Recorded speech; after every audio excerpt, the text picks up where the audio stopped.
May I come in, sir? Please. Come in.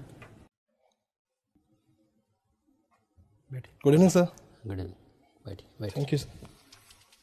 Rajiv Kumar Chaudhary, जी sir. कुछ बताइए अपने विषय में. सर मेरा नाम राजीव कुमार चौधरी है. मैं अलवर डिस्ट्रिक्ट राजस्थान से आया हूँ. मैंने अपनी graduation B honours history Ramdas college university of Delhi से करी है और करंट में मैं अपनी पोस्ट ग्रेजुएशन इग्नू से परस्यू कर रहा हूँ. 10th क्लास में मुझे जेनेसिस के तहत 10 दिनों के लिए जापान घूमने का मौका मिला था और मेरी हॉबीज़ डायरी राइटिंग और क्रिकेट खेलना है. सिविल सर्विसेज में आने की प्रेरणा कहाँ से मिली आपको? सर मैं जब 3rd या 4th क्लास में था तो सर हमारे वहाँ पे अलवर के डीएम श्री तन्मय कुमार जी का सर एक दौरा हुआ था. उसमें सर जब गांव में आने के बाद में उनकी जो कार्यशैली थी, उनका जो काम करने का तरीका था या फिर जितना वक्त उन्होंने गांव में गुजारा उसके अंदर उन्होंने जो स्टेप्स लिए वो मेरे ऊपर एक छाप छोड़ गए. तो तब से मेरा एक ड्रीम रहा है कि मैं ऐसी सर्विस में जाके समाज और देश के लिए कुछ कर सकूं. परिवार की ओर से कहीं कोई प्रेरणा नहीं मिली आपको? सर जब मैंने एक बार चूज कर लिया कि मुझे इस सर्विस के अंदर जाना है तो फिर सर फैमिली का पूरा सपोर्ट रहा है. सर तो माता परिवार को इसका भान है कि सिविल सर्विसेज क्या होता है? जी सर, पिताजी को है, मम्मी को बस ये है कि हाँ बेटा बड़ा अफसर बनेगा. अच्छा. हाँ जी सर. इतिहास में आपने ऑनर्स किया है? जी सर. किस चीज़ में किया? स्पेशलाइजेशन क्या था आपका? जी सर, हिस्ट्री जनरल थी सर. क्या पढ़ते थे उसमें आप लोग? सर जैसे फर्स्ट ईयर में एंशिएंट इंडिया थी सर, जो right from the beginning of human civilisation से लेके डाउनफॉल ऑफ गुप्ता एम्पायर तक थी सर, 600-700 एडी तक. उसके बाद सेकेंड ईयर के अंदर मेडिवल पीरियड था सर, जो 700 एडी से स्टार्ट होके downfall of the Mughal empire 18th century तक.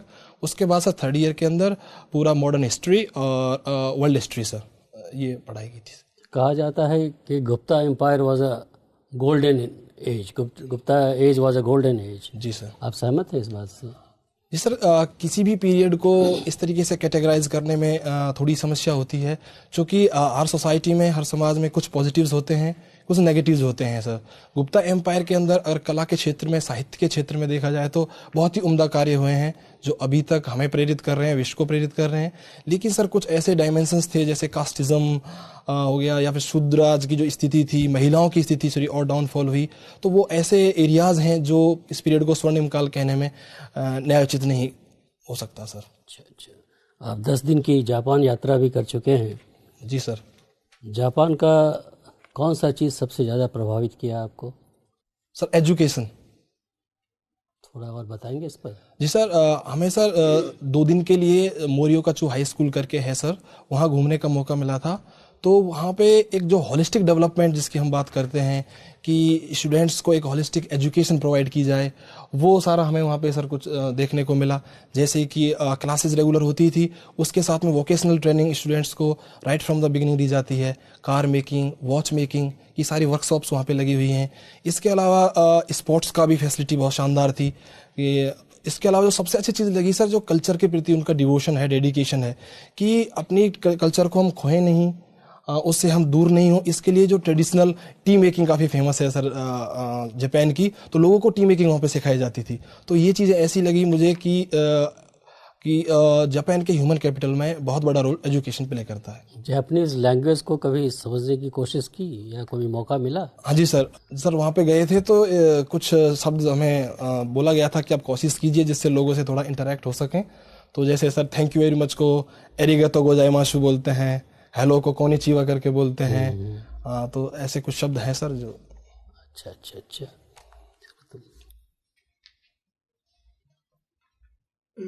राजीव जी सर. क्या नाम, इसका अर्थ क्या है इस नाम का? सर कमल. कमल है. हाँ जी सर. तो राजीव नाम से कोई महत्वपूर्ण व्यक्ति? Sir former prime minister Rajiv Gandhi. बताइए उनके बारे में थोड़ा. सर राजीव गांधी माने सबसे यंगेस्ट हमारे प्राइम मिनिस्टर रहे हैं जो 40 ईयर्स की एज में उन्होंने देश की कमान संभाली थी. और उनके सर कुछ बेहतरीन कार्यों को अगर हम शुमार करें तो उनमें एक रहा उनका एजुकेशन सिस्टम, जो नेशनल पॉलिसी ऑन एजुकेशन 1906 के अंदर आई थी, जिसके अंदर जवाहर नवोदय विद्यालय जैसी संस्था का स्थापना की गई थी, जिसमें मुझे भी पढ़ने का मौका मिला है। दूसरा सर, फॉरेन पॉलिसी के फ्रंट पे उन्होंने सेशेल्स और मालदीव में जो डेमोक्रेटिकली इलेक्टेड गवर्नमेंट थी, जब उनका तख्ता पलट करने की कोशिश की गई तो वहाँ पे सही टाइम पे इंटरवेंशन करके उसको बचाया गया। तीसरा सर, रीजनल फ्रंट पे भी जैसे पंजाब जैसा इशू है, या नॉर्थ ईस्ट के अंदर अरुणाचल प्रदेश, मिजोरम जैसे इश्यूज़ हैं, उनको उन्होंने सेटल करने की कोशिश करी। और पॉलिटिकल फ्रंट पे सर 1985 में 52nd कॉन्स्टिट्यूशनल अमेंडमेंट ला के उन्होंने एंटी डिफेक्शन लॉ को पारित कराया। इसके अलावा सर कुछ ऐसी कंट्रोवर्सीज भी रही हैं उनके कार्यकाल। पंचायती सिस्टम, जी पंचायती सिस्टम के, यस सर, उन्होंने कोशिश करी थी, लेकिन सर वो बिल पास नहीं हो पाया था सर पार्लियामेंट के अंदर। और सर उन्हीं के कार्यकाल के दौरान 21 साल से वोट देने की एज घटा के वो सर 18 ईयर्स कर दी गई थी सर। कुछ साइंटिफिक टेम्पर या रेवोल्यूशन? जी सर, हमारे देश में जो टेक्नोलॉजी का प्रमोट करने के क्षेत्र में उनका बहुत बड़ा अहम योगदान माना जाता है। कंप्यूटर रिवॉल्यूशन, IT रिवॉल्यूशन की जो। मुझे ये बताइए राजीव, जो आपका मैं देख रहा हूँ कॉलेज टॉपर भी थे आप रामजस कॉलेज में, ठीक है? जी सर। और उसके बाद अभी आप बता रहे हैं आपका परसेंटेज भी मैं देख रहा था 73 से ऊपर ही है। Yes sir. तो फिर आपने ओपन स्कूल से MA ज्वाइन किया, क्या बात है? मैं सर सिविल सर्विसेज में पूरा अपना ध्यान केंद्रित करना चाहता था। इसलिए मैंने ये सोचा कि साथ में पोस्ट ग्रेजुएशन भी चलता रहेगा और मैं अपना टाइम इस पे डिवोट कर पाऊंगा सर, ये कारण। इतना अच्छा एकेडमिक करियर होने के बाद तो आप MA कॉलेज में या यूनिवर्सिटी से कर सकते थे, टीचिंग में जा सकते थे। यस सर, लेकिन सर मुझे जो अपॉर्चुनिटीज़ और जो रेस्पॉन्सिबिलिटीज़ इस सर्विस के अंदर नज़र आती हैं, जो डायरेक्ट पार्टिसिपेशन है, लोगों से मिलने का, काम करने का, वो एक ऐसा सर स्रोत रहा है जिसने मुझे इस सर्विस की तरफ आकर्षित किया है, प्रेरित किया है सर। अच्छा, नॉन क्रीमी लेयर क्या होता है सर? वो अदर बैकवर्ड क्लासेस के अंदर सर जो रिलेटिवली वेल्दियर या बेटर एजुकेटेड पीपल हैं, उनको जो गवर्नमेंट स्पॉन्सर्ड बेनिफिट प्रोग्राम्स हैं वो नहीं पहुंचे, और जो वाकई में इस चीज़ के लिए डिजर्व करते हैं उन तक इस तरीके की बेनिफिट्स की पहुंच हो। कुछ इनकम का भी इसमें प्रोविजन है? क्या है, कितना इनकम है सर? इस समय 8 लाख एनुअल इनकम कर दी है सर। अच्छा, 8 लाख का। कब किया गया है ये? सर 2017 में किया गया। चलिए, NCC भी आपका रहा है? Yes sir. NCC कब इसकी शुरुआत हुई है? Sir 1948 sir. 1948। Yes sir. क्या है इसका मोटो, क्या है? सर एकता और अनुशासन। एकता अनुशासन है। अच्छा, एक सवाल का आप और जवाब दीजिए, चूँकि आपने रामजस कॉलेज से किया है इसलिए ग्रेजुएशन के आप टॉपर रहे हैं। ये सामंतवाद पूंजीवाद, ठीक है ना? Yes sir. अगर हम एक के पतन और दूसरे के राज की बात करें तो इसके लिए क्या कुछ सिद्धांत हैं क्या? जी सर। सर कई सारी थ्योरीज हैं सर जो हमें पढ़ने का मौका मिला था, लेकिन सर अभी मुझे एग्जैक्ट सर ध्यान नहीं आ पा रही हैं। अगर आप इजाज़त दें तो सर मैं थोड़ा सा कोशिश कर सकता हूँ। कोशिश कीजिए।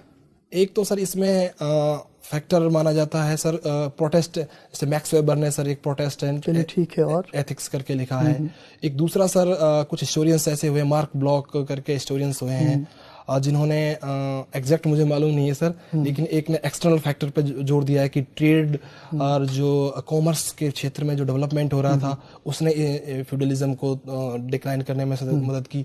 दूसरे हिस्टोरियंस हैं जो कहते हैं कि जो क्लास स्ट्रगल था, जो क्लासेस के अंदर फार्मर्स और जो लैंडलॉर्ड्स उनके बीच में हो रहा था, तो ये ऐसे कुछ कारण थे जिनकी वजह से। आप जापान गए हैं, चीन के एक इतिहासकार हैं पोमरांज, इन्होंने भी कुछ बात की है इसी संदर्भ में, सामंतवाद पूंजीवाद के संदर्भ में, एंटी यूरोसेंट्रिक। कुछ पता है आपको इसके बारे में? सॉरी सर, नहीं इसमें। राजीव। Yes sir. तो आप कहाँ के रहने वाले हैं? Sir Alwar district Rajasthan. तो आप कहाँ, अलवर में ही रहते हैं प्रॉपर या कहाँ? नहीं सर, अलवर से 50 किलोमीटर दूर सर लक्ष्मणगढ़ तहसील है, उसके पास छोटा सा गांव है सर, रोनी जजाट। कौन सी विधानसभा लगती है ये? सर राजगढ़ विधानसभा। राजगढ़। जी सर। अच्छा, ये बताइए, आप इतिहास के विद्यार्थी हैं और टॉपर भी हैं? Yes sir. Yes sir. अच्छे मेधावी छात्र प्रतीत होते हैं। इतिहास लेखन की बहुत सारी धाराएं हैं, आपकी धारा कौन सी है, मतलब प्रिय धारा कौन सी है? कौन कौन सी धाराएं, पहले 2-4 के नाम बता दीजिए, फिर उनमें से अपनी पसंदीदा पे उंगली रख दीजिए। जी सर। सर इतिहास लेखन की धाराओं में मुख्यतः इम्पेरियलिस्ट हिस्टोरियोग्राफी का बोला जाता है, उसके बाद nationalist historiography, Marxist, subaltern school, anal school, इस तरीके की। आपकी कौन सी इन सब में आपको सबसे ज़्यादा जो आपको ज़्यादा प्रिय हो, सिस्टमेटिकली या साइंटिफिकली, या किस विचारधारा से आप मतलब इसमें आपकी प्रिय कौन सी है इतिहास लेखन? अगर आपसे पूछा, मैं आपका नज़रिया जानना चाह रहा हूँ। सर मेरा नज़रिया इतिहास लेखन को ऐसा है कि कोई पर्टिकुलर एक ऐसी विचारधारा नहीं है जिसने मुझे बहुत कुछ आकर्षित किया हो, क्योंकि सर हर एक मेथड ऑफ हिस्ट्री राइटिंग के अंदर। ये तो बड़ा सामान्य सा उत्तर हो गया, फिर भी कुछ ना कुछ तो पकड़ते ही ना, कोई एक नहीं है तो फिर ऐसी कोई विचारधारा भी नहीं जिसमें सब हो, सब अलग ही अलग है। इन जो विकल्प मौजूद उनमें बताइए, जो इन्हीं में से, ठीक है इनमें सब में कमियां हैं, तो सबको पता है, किसी को कुछ प्रोस है, किसी कौन सा, इन्हीं में से एक में आपको अच्छाई बुराइयों के साथ, उनकी खामियों के साथ अगर आपको एक चुनने को कहूं तो आप किस विचारधारा से प्रेरित हैं इतिहास लेखन की, जिसने आपको प्रभावित किया हो पढ़ते पढ़ते? Sir subaltern school. आपको कौन है सबाल्टर्न स्कूल के फाउंडर कौन है?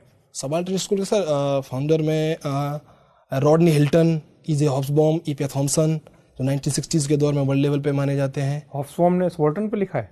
हाँ सर, कुछ नहीं सर, मतलब उनका दूसरे मार्क्सिस्ट हिस्टोरियोग्राफी में भी उनका नाम आता है। तो फिर सबाल्टर्न कहाँ हुए वो? नहीं सर, कुछ ऐसे एरियाज हैं उनके जो। आप श्योर हैं?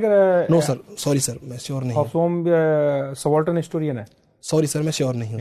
अच्छा, तो क्या है इसका दर्शन, क्या है सबाल्टर्न का? 2 लाइन में बता दीजिए sir. History from below, people's history, grass root level की हिस्ट्री मानी जाती है। तो क्या जो हिस्ट्री फ्रॉम बिलो तो नेशनलिस्ट में भी है, सभी लोग बताते हैं, किसान आंदोलनों का जिक्र सब करते हैं, आदिवासी आंदोलनों का जिक्र करते हैं, श्रमिक आंदोलनों को। ऐसा नहीं कि राष्ट्रवादी लोग ये नहीं कहते कि श्रमिक आंदोलन जैसी कोई चीज वजूद में नहीं थी। जी सर। फिर कहाँ से अलग है सबाल्टर्न?